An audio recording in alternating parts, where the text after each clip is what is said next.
I'm Lynn Paltrow. I'm on the executive leadership team of the Beacon.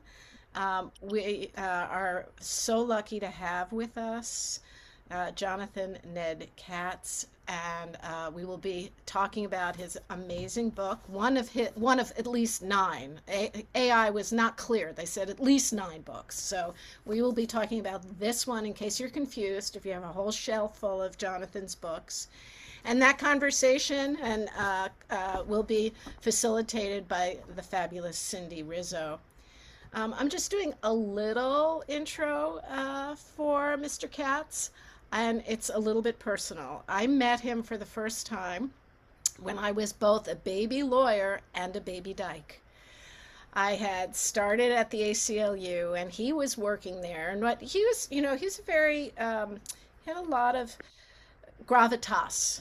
And I was nervous probably around everybody when I started there, but the word was, he's working here and he's considered part of the support staff, but who he really is and what he's really doing is writing history. He is writing at what would be largely my history as a gay person. And I feel like so much of my life is better and safer and more supported for the years I've been around because of Jonathan's work. When you look at, the various many things written about him, among those that I'll just mention here, he's a founding member of the Gay Academic Union and the National Writers Union. He's a writer, he's an artist. I have so many questions from that, but I have to let Cindy ask those. Like, why did you get in Life magazine as a teenager for your efforts to make a film about Tom Sawyer? Someday I have to tell you the story about my mother and Tom Sawyer, but there we go. Um, he initiated and has been the director of outhistory.org, and we know how vital knowing our own history is, sharing that history, and we know, especially right now, because all of it is under attack. He helped define and expose heterosexuality as a concept, not a given. Um, and he's received numerous well-deserved awards, and I'm sure he deserves others, like the 1997 Magnus Hirschfeld Medal for Outstanding Contribution to Sex Research. So I am just thrilled to see you. I think we've had like a 30-40 year gap in being able to see each other. I got to see you at the anniversary event for Eve Adams, and you spoke so beautifully, so personally about your history as well as her history. And I wasn't sure you remembered me, and it was just thrilling that you did. So thank you for everything, Jonathan. Thank you. Thank you for that introduction. And good evening, I'm Sharon Golub, and moderating this discussion will be someone I'm proud to call my friend, Cindy Rizzo. Cindy Rizzo is a member of the Beacon for Democracy and Congregation Beit Simchat Torah. She's a published author of 5 Jewish and Sapphic novels, as well as several essays and short stories. She's a philanthropy and nonprofit consultant devoted to social justice for all. Putting ideas and values into words and strategy is her professional tagline and guiding philosophy. She has served as a vice president for social justice at Arcus Foundation, focused on LGBT rights and conservation of great apes and gibbons. She lives in New York City with her wife and 3 cats, and she just came back from Iceland like yesterday. That's right. Hi, thanks, Sharon. And this is really just an honor for me. I was just mentioning as we convened earlier before everybody was let in, that when I look up at my bookshelf, there's Gay American History from 1976, just sitting there. It's something I've referred to time and again. So being able to speak with Jonathan Ned Katz is really just a dream come true. And we're going to focus on this amazing book, The Daring Life and Dangerous Times of Eve Adams. And Jonathan, let me start by asking you just basically, how and why did you get interested in the life of Eve Adams? Well, I was reading the New York Times book review, and it was a book about women in New York City who had made all different kinds of important contributions. And Eve Adams was mentioned as publishing a book in 1925 called Lesbian Love. And I said, I don't remember ever hearing about her. And I'm supposed to be this 40, year expert on queer history. And I didn't remember anything about her. And so I started to investigate what was known about Eve Adams. And I got more and more interested in her amazing story. That's amazing. That's great. Well, Eve was born in Poland as a Jewish lesbian, and she grew up in Poland before she came to the United States. And I was just wondering if you could talk about begin with her early life before she became an immigrant to the U.S. Yeah, we don't know much about that. She was the eldest, I believe, in her family, and that person usually takes care of the other younger ones, and it's quite a sometimes a burden, and keeps. So I think I have the idea, a lot of this is surmise. As a historian, I like to try to really make clear where I am surmising something and speculating about something and where there's definite facts. So we don't. So I'm just thinking there's not much facts, evidence known about her life in Poland. So she came to the US in 1912. And imagine what it was like to come from a small city in Poland to New York City in 1912 and arrive. And I think she met her uncle, probably, who was helped her, had made some money and had maybe paid for her second class uh, uh, ticket to get to New York by this boat. And what was that like to arrive, at this horse-filled, wagon-filled dock of New York in 1912? I like to think about that. It's just so different, so amazingly different from today. Yeah, Uh, that's. Please go ahead. as a historian, I like to try to, really imagine how different the past was from what we know today. It's really true. So she landed in New York, and right away she identified with and worked closely with a number of folks who were political activists and writers. She befriended and worked with Emma Goldman and other anarchist, bohemian, and socialist activists and writers. What did it mean in those years to identify as an anarchist? You mentioned that term uh, for Eve and others, a number of times, and what is that? What did that mean in that particular time period? Yeah, I've asked that question myself about Eve's particular politics. I think she was on the left. And she did work specifically to help publicize Emma Goldman's speaking engagements. She worked with Ben Reitman, who she became good friends with, or really a longtime friends with. And Ben had been and was Emma Goldman's lover for about 7 years, 8 years, I think. And she always remembered him as the major love in her life. And he's quite an amazing character in himself, just larger than life in many ways. So Eve remained friends with him for many, many years.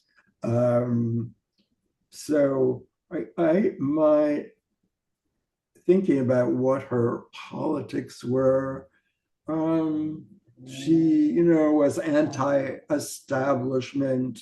She, I don't know how deeply she read about anarchism. It was a form of anti-capitalist organizing and imagining a world where people were free. So I think that appealed to her. She sought freedom. She was a she moved a lot around. From Poland to the U.S. And then she traveled in the U.S. And I got a feeling that she loved this movement, this travel, and seeing and enjoying the discovery of the world. And she did that. Yeah, and related to that, you mentioned that Eve was intent on being self-made and being noticed. Can you talk more about those aspects of Eve's personality and approach to life? Yes, she dressed in pants and I guess sometimes a tie and a sort of man was considered masculine type jacket, and she was, loved freedom of movement, which was not what a respectable woman was supposed to get married, have children, have a husband. And she, was this free spirit who, after this job working with the anarchist movement, she got a job selling newspapers and leftist magazines and traveling around the country. And she seems to have loved that, and that's what attracted the FBI's attention to her, that she was selling subversive, traveling around the country, selling subversive literature. That so they actually it was called the federal not the FBI at the time, but it was the precursor of the FBI, stopped her twice to interview her about her politics. They asked her what she read. They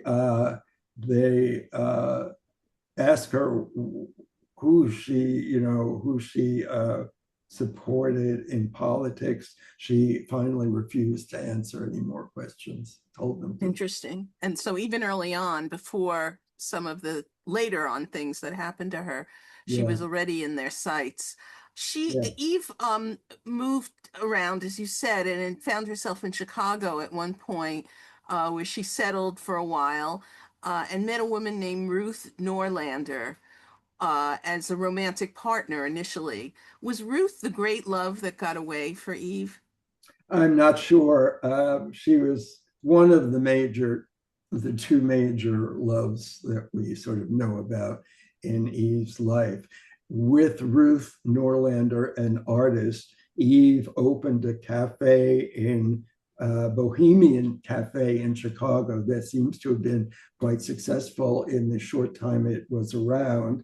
And then something happened, and Eve must have broken up with Ruth Nordlander for some reason, and then Eve came to New York and opened a cafe, the same kind of bohemian tea room they were called,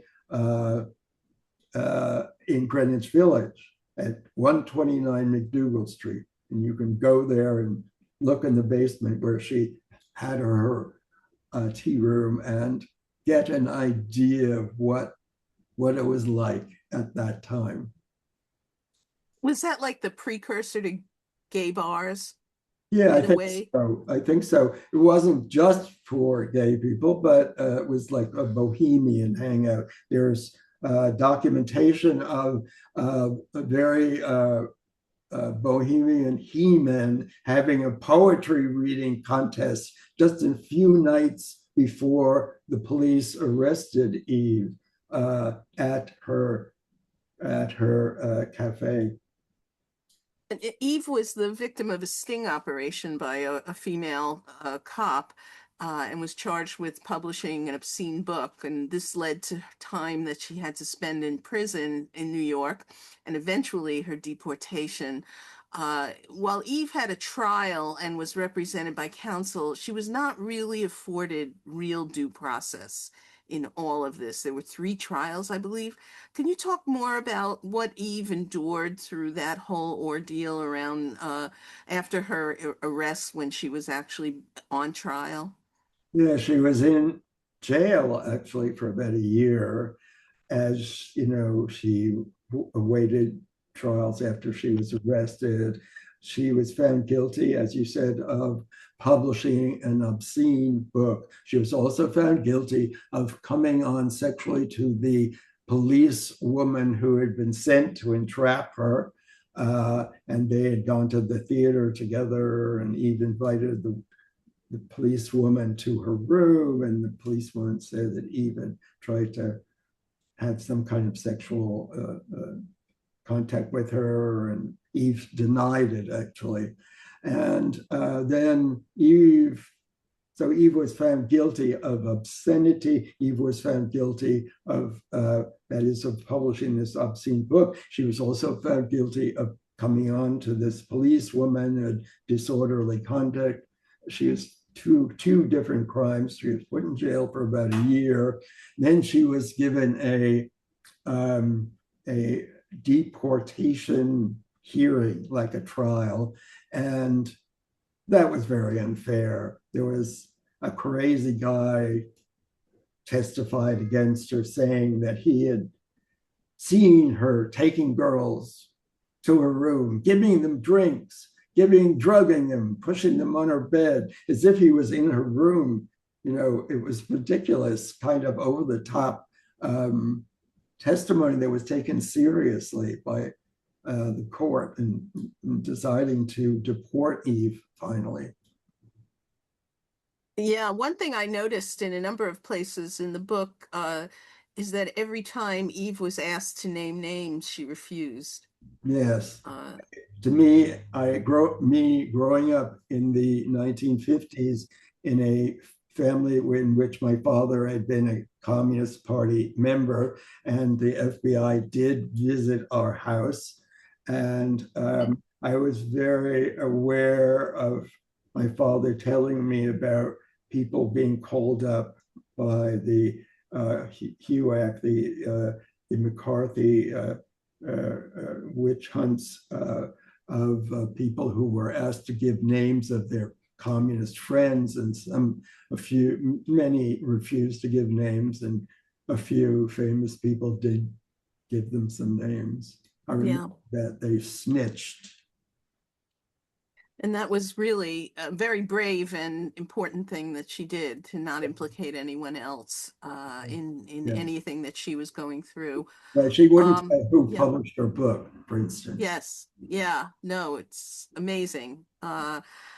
You included the full text of Eve's book, Lesbian Love, as an appendix to your book.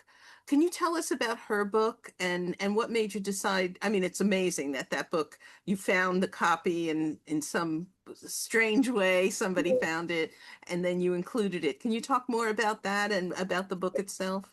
The only reason I was able to include Eve's book, it's very, very rare.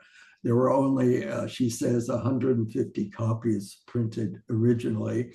And a woman I discovered had found a copy of Eve's book in the lobby of her building in Albany, I think it was, New York, and picked it up and said, "Oh, this looks interesting, like Lesbian Love. Oh, what's that about?"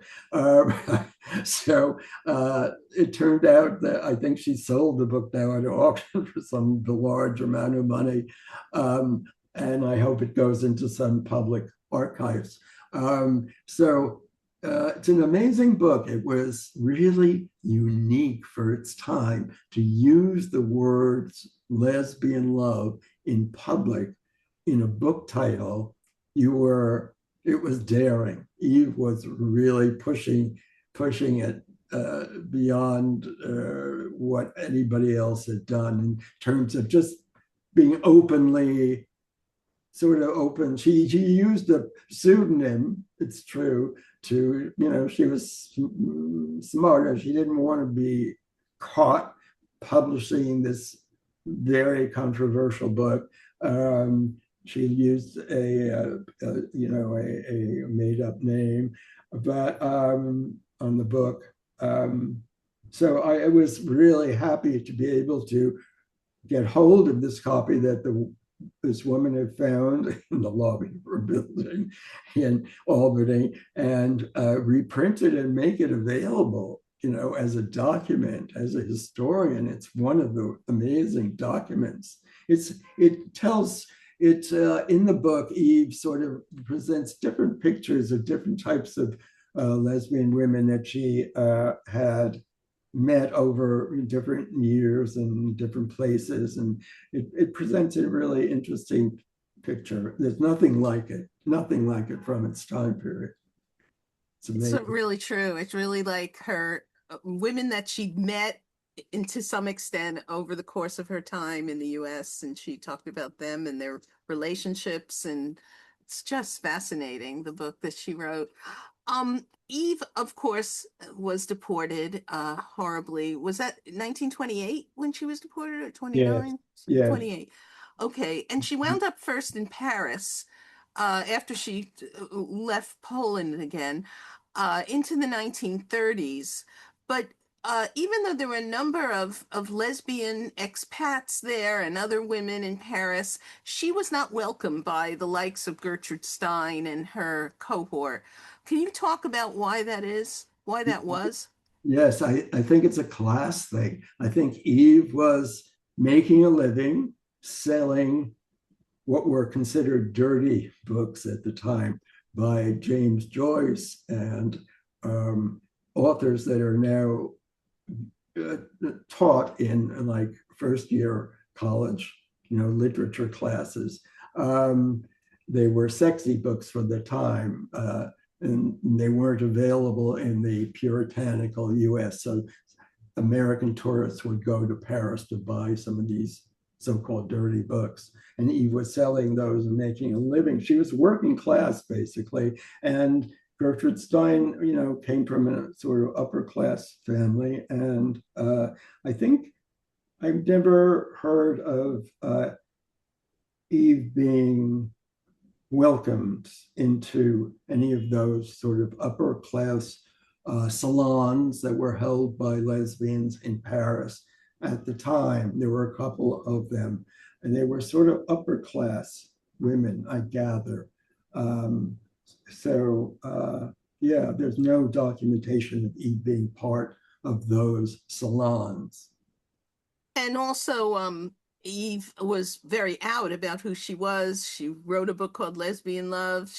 And these women were kind of like, don't say the L word. Don't, Yeah, don't yeah. we're going to live this life together, me and my partner, but we're not going to talk about it. Was sort of the way you dealt with the hostile world. It was one way of getting by, and sometimes being the head of a union, a women's union, and living with your partner in Greenwich Village, but don't talk about it that I'm with this other woman for 25 years, 50 years.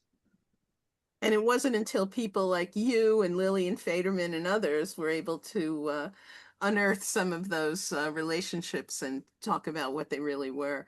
Someone asked a question that's in the chat and said, I think you wrote that Gertrude Stein was anti-Semitic. Is that the case? I've been questioned about that, and I don't know. I don't know enough to really.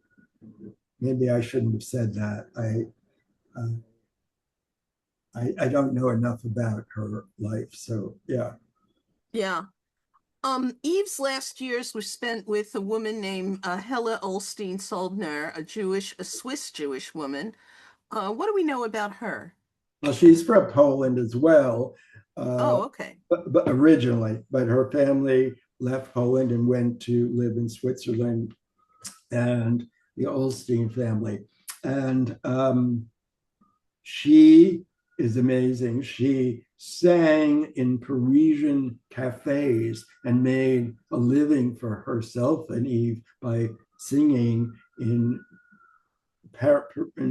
French and Paris cafes, and under the name of Nora Warren, a nice, not Jewish name. Um, I guess she felt she had to do that to be a popular singer to get those jobs. It helped her get those jobs to not be not sound Jewish. She wasn't in any way like she was blonde and didn't look anything like any stereotype about how Jews were supposed to look.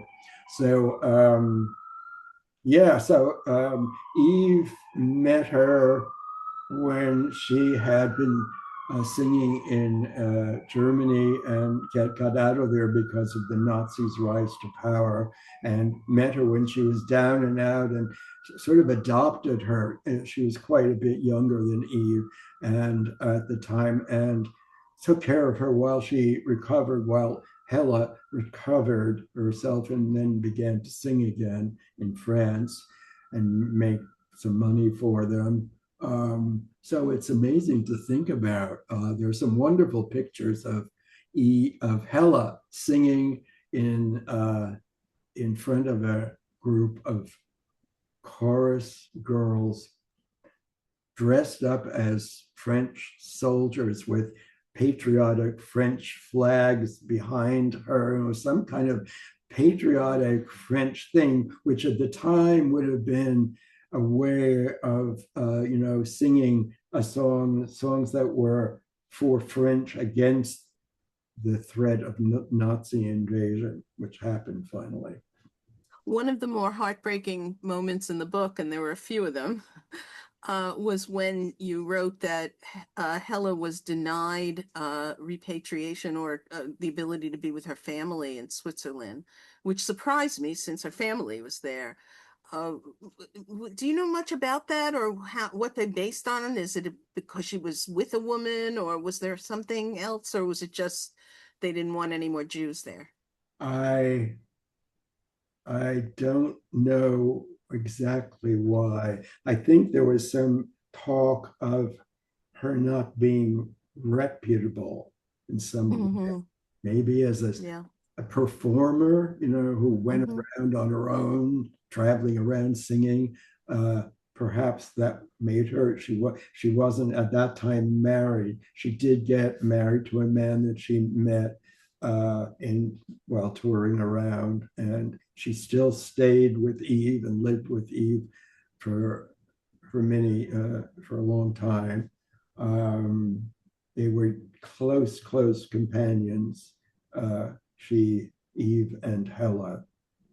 And Hella was certainly the other main love of Eve's life that we know about.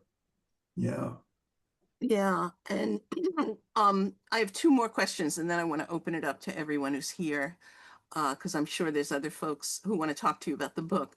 But let me ask, before her capture, Eve spent time in Nice in the south of France, which was originally occupied by Italian fascists until the downfall of Mussolini, when Italy joined the Allies. And you provide a very detailed account, probably the most detailed account I've ever read of the horrible train ride or boxcar ride that she and Hella and many others made from Drancy camp in France to Auschwitz in 1943.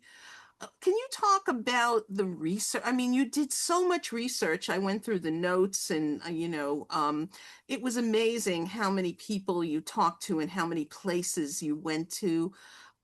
Talk more about, that research and other research you did to really piece together so much of not just Eve's life, certainly that, but the life and times and the people who she was with. Can you talk about the research? Yes. Well, you mentioned that when after Eve and Hella were arrested, not together, they weren't arrested at the same time, but they were put on the same train to Auschwitz it took several days to get there. And it was probably a cattle car. They probably were that. Very little air, very no place to move your bowels or urinate. It was filled up with people. It must have stank. It must have been terrifying to everyone.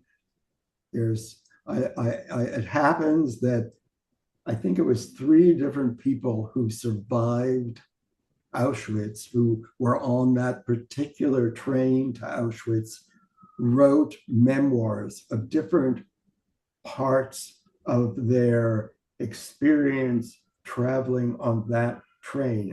I was lucky that those happened, that 3 survivors of that particular train ride wrote about it later. It was amazing.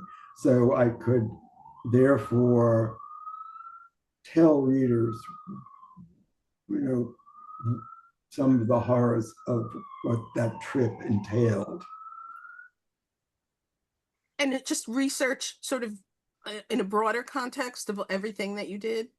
Yeah, I'm very excited that my research, all the research that I did, also provoked more research after the book was published. So I know much, much more about Eve, and I would love to do a second edition of the book.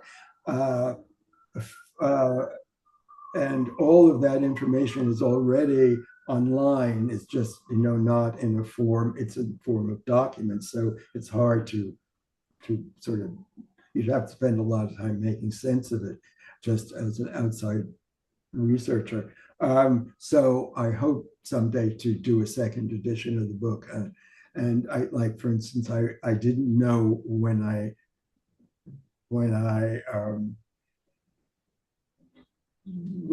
researched the book that Eve had been followed by the Federal Bureau of Investigation at the time and interviewed, and that they had left a document about what Eve said.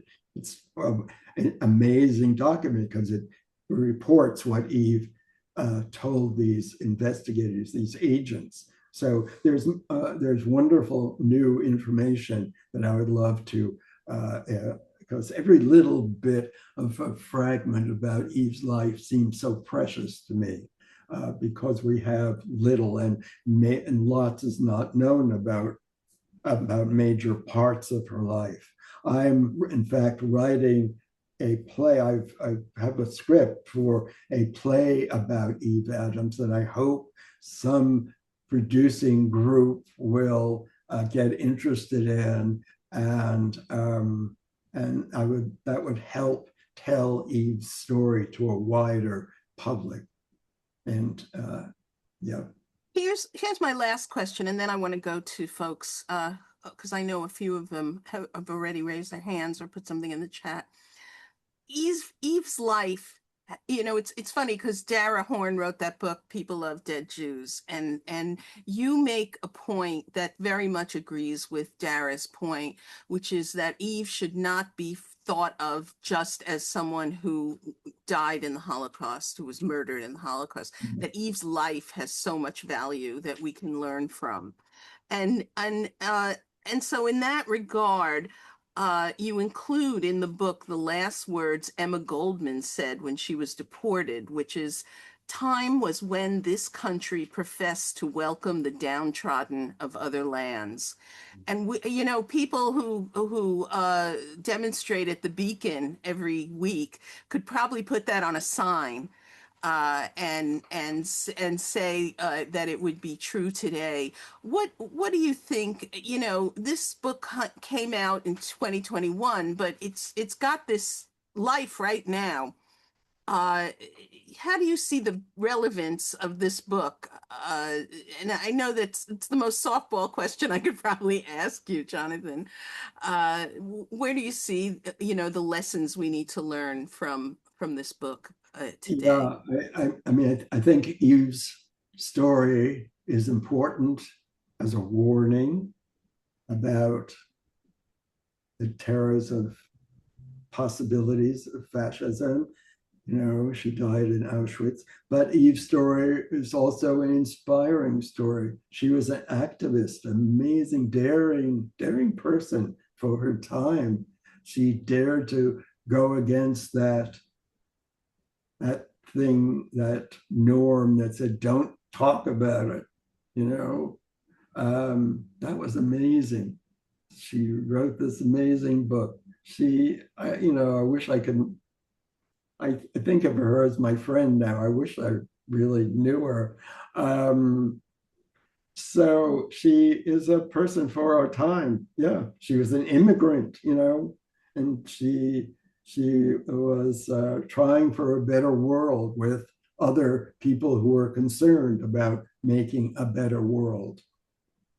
Yeah, freer world. And like many wonderful people today, she was deported and sent into a very scary situation in Europe. Yes. Uh, I'm going to go to the first question came from Lynn, who wrote it in the chat. So let me read it and then we'll go to the folks who have their hands up. She writes, you speculate that the character Mickey meets a charming woman, Dr. M, and you speculate this could have been based on Dr. Marie Equi, an anarchist lesbian doctor in Portland, Oregon. I'm wondering if you did any further research on Dr. Equi. This doctor is of special interest to Lynn because she was a lesbian doctor who performed abortions and I think with her lover adopted a child.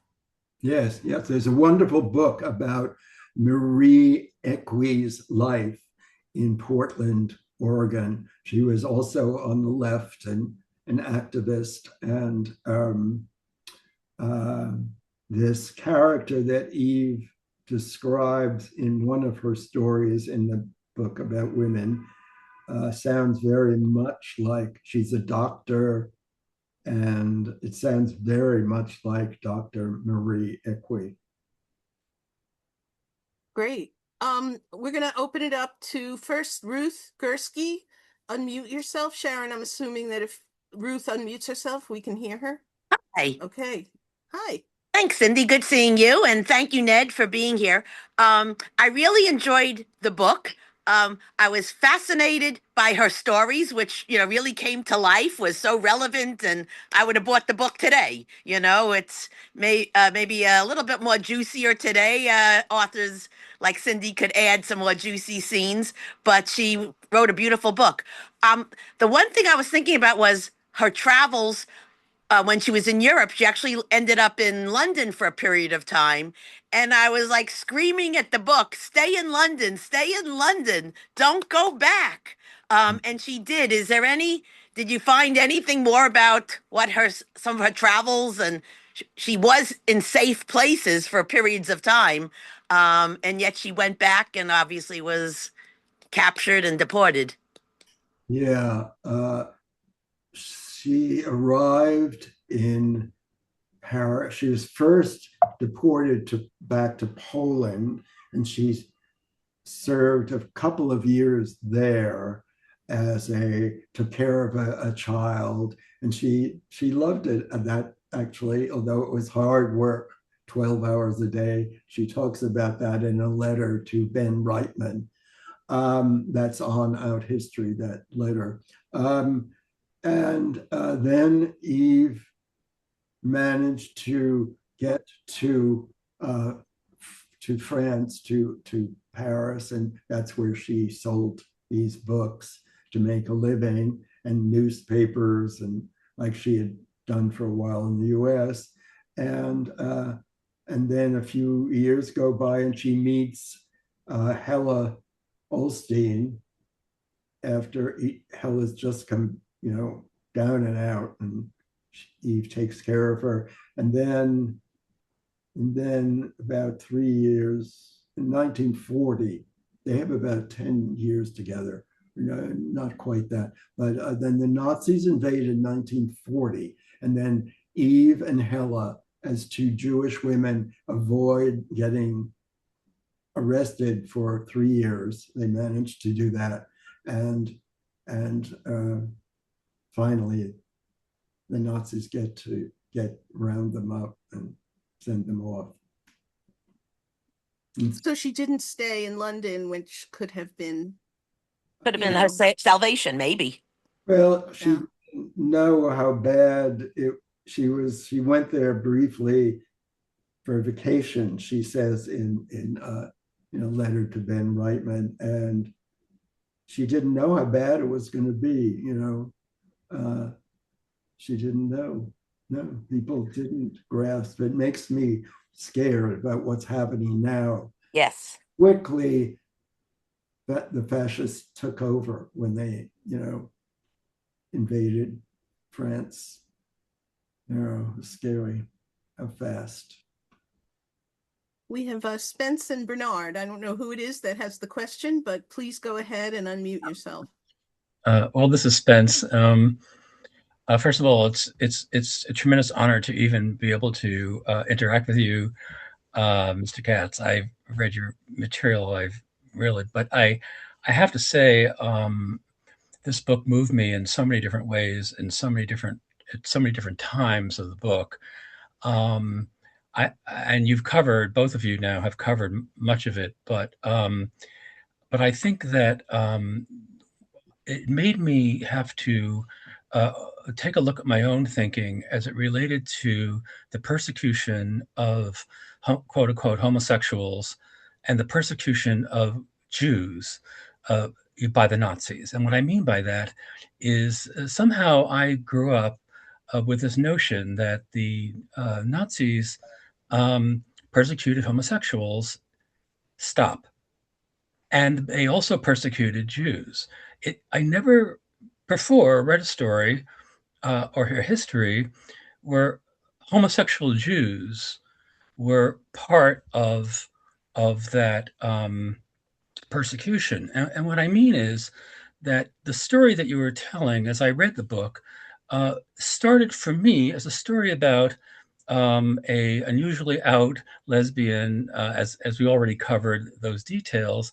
And then as we started moving through history, and I do appreciate the fact that in the book, you put these actual historical notes when Hitler came to power and specifically what was happening. So it enabled people whose history wasn't as sharp to really follow Eve's story through history. And I thought you did that really, really clearly and really, really well.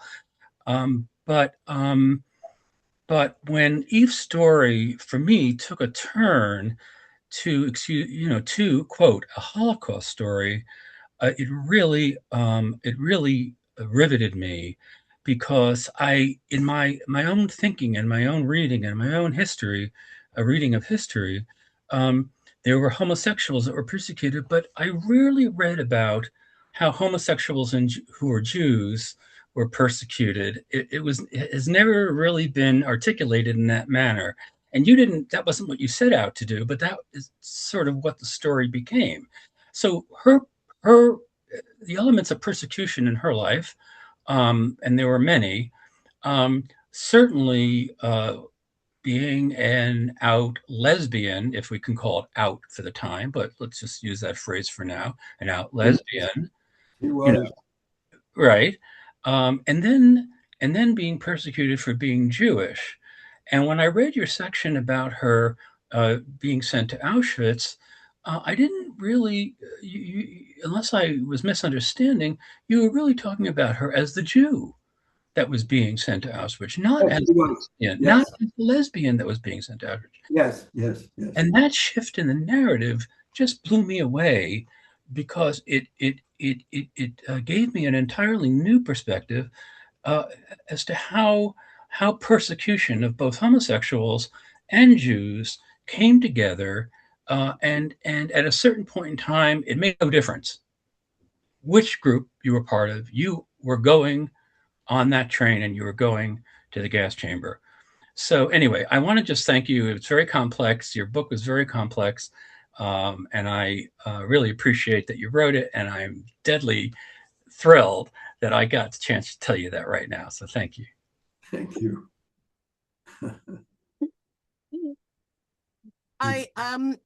We have a question in the chat, but that I'm going to ask you in a minute. But I thought that it would be important because I know there's some activism going on now to get an apology for what happened to Eve. I was wondering if you could talk about that to folks here. There might be opportunities for people to be part of that. Well, there is a group that's organizing a museum of LGBT history in New York City, and they have taken upon themselves to try to get the New York City police or the New York City mayor to apologize for Eve's arrest. At the time, the New York City police connived with the federal authorities, I'm sure, to get Eve and just, throw her out of the country. They were after radicals and Jews, and so Eve was both of those things. So it's the folks at the American LGBTQ Museum, yes, that are doing this. Yes. Well, that's who to contact if folks want to be part of this activism campaign. Just like there was an apology about the Stonewall raid by the New York police, I think one is due in Eve's memory for everything that she endured from officials in New York City. I had a question about this that's related to what's in the chat. You make a point when you're talking about Eve's book that that she defined the real lesbian, quote unquote, as the more masculine side of the partnership, the butch, as we would say, and that was her definition of lesbian. And what one of our participants, Terry, asks, when did the term lesbian enter the lexicon? She thought it would be a relatively more modern word, but it looks like Eve used the word. So if you could talk about sort of this idea of Eve's definition and also when the word kind of appeared in usage. Yeah, the idea of the distinction between homosexuals and heterosexuals only came into public knowledge in the early 20th century. Medical doctors started publicizing these categories after they were invented by activists, actually, in Germany, Austria, and turned the terms around into something, heterosexuality good, homosexuality perverted. So that was the early 20th century, and the word lesbian is part of that publicizing of these new characters, these deviants or whatever they were called, different terms like that, perverts. And yeah, she was part of that early 20th century publicizing. And she, some of the women she talks about as lesbians in her book are sort of feminine identified. Some of them are more butch presenting, and she describes their clothes or whatever. And I don't think she had, it was at the time, the lesbian stood out publicly as the one who dressed different from the way women were supposed to dress and wear pants.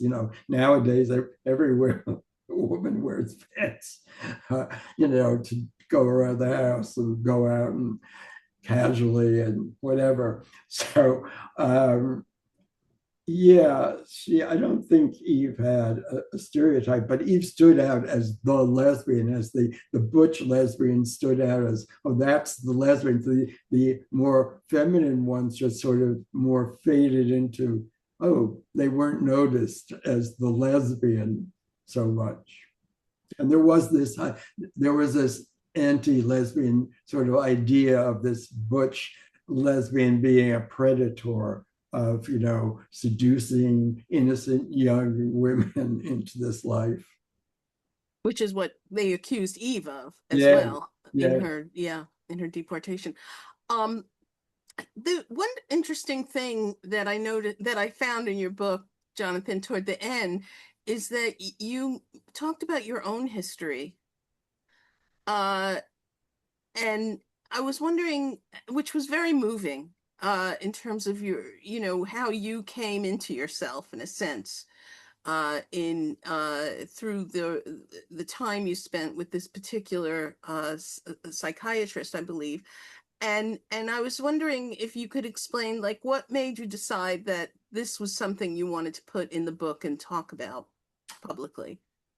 Oh, well, people often want to know, how, you began with the question, how did I hear about Eve? How did I, begin this research? And I felt, yeah, as I did the research, I felt I got to know Eve, and then I wanted to share my life with the reader. And I want to do that more. We're having we're having in New York City on October 9th, a celebration of the 50th anniversary of gay American history. And I want to talk about how my father's communism and what that meant. He was very concerned about prejudice against Black people much earlier than most white people even knew there was such a thing. And he also became a self-educated expert on jazz history and Black history. And my brother became an important early historian of Black American history. So our communist father and my study of Marxism, I want to talk more about that in this coming up celebration of the 50th anniversary, because I think it's really important even today to not, I grew up during the Red Scare where you weren't supposed to talk about it, and my mother put Marxist pamphlets in the basement in case the FBI visited, which the FBI did. And, my father told me, they asked, why do you have so many books about Black history, Negro history in your bookshelf? He wasn't supposed to, as a white guy, be so interested in what happened to Black people in America. So I grew up hearing about history, and I did work first in Black history. And then as I got involved in the movement, I thought, oh, there must be gay history. There must be lesbian history. I'll have to look for it. And I did a play for the Gay Activists Alliance, and that led to my being a historian. So it's a crazy story, That's incredible. Who's hosting this 50th anniversary? Is something you're doing, or are you doing it in connection with an organization? It's the LGBT museum that's Oh, it organizing. is. Yes. Oh, that's Uh, good. I All hope. roads lead to the museum. Yeah. Yes. Well, people should be on the lookout for information. This is a public event, as I believe, and Yeah. yeah, and I definitely will go. It sounds amazing. It's a very important book in my life, because I came out in those years, and so it just was a foundational book for our movement and our community. And there's been a lot of historical books that have followed on, and all of them have been, important and valuable and made a contribution. But this one really blazed that trail. So I want to thank you so much for this time that we've spent together with you. It's been amazing to talk to you and hear more about Eve and about the book. And Ruth, do you have one last thing you want to say? Ruth Gursky? Yes, I did. Because you brought up the working of the New York police with the FBI, and that they put her into jail for a certain amount of time, because that's the time, if you were in jail, you were considered a felon or whatever, that led to the deportation.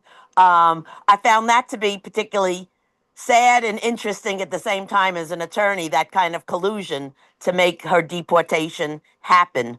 So I think an apology is due, and I appreciate your highlighting that in your book. Right. And Sharon noted in the chat that Brad Holman Siegel, who's the Manhattan Borough president, is very much involved in making this happen, this apology. Yes. All right. Well, I think Sharon, Lynn, Yes. I think we're out of time, right?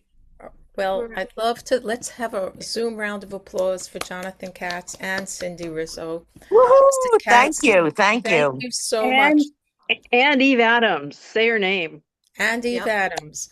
And thank you, Totally. Mr. Katz, for such a fascinating and informative presentation. I read the book. I loved the book. And for sharing your expertise about Eve Adams with us, and for sharing a big piece of your life with us also. And Cindy, thank you for all the research you did and for being such a wonderful moderator. So thank you, thank you, thank you. Thank you. This was a Yeah. labor of love. Well, be well, everybody, and let's go Beacon. Yeah. Here. Thank you Thank all. you. Thank you. Bye-bye. Thank you. Cindy. Bye. Bye-bye. Bye.